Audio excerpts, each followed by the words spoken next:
Hi, it's Paige. Welcome to another Tutorial Tuesday. Today we'll be working with wood birding and learning some basics of that.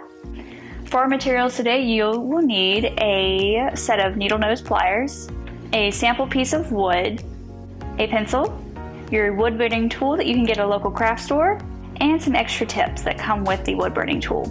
An important safety note, you want to make sure after you're done using your wood burner that you have a safe and non-flammable place to put your wood burner. Some of the kits will come with these little stands that you can prop up and just set your wood burner on. For our first step for practicing our wood burning techniques, on my sample piece of wood, I'm just going to make a garden sign. So I'm going to use my pencil and I'm going to write on the sample wood what I want to burn and maybe draw a little design here. For step 2, I'm going to take my wood burning tool and I'm just going to start going over the cursive. I am using the flow point, which is recommended for cursive writing.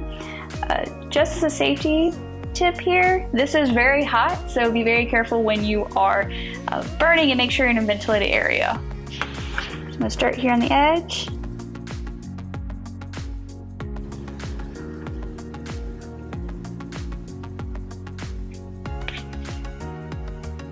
And if we want a really dark line, we can go over a few more times. And there's my first outline. As you can see, I am missing some parts, so I'm going to go over that part again. And here I can go in with another tip, and I'm going to do some touch-ups. And it's okay to do multiple copies. As you can see here, I've practiced another calligraphy onto the sample wood, so I'm going to go over and touch this one up. I've changed up my tips to a cone tip.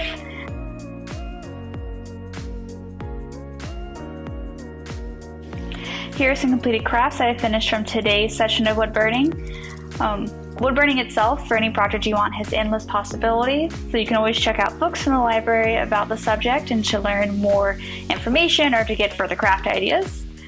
I'm excited to see what you all make. Feel free to tag us on our social media. Thanks for tuning in.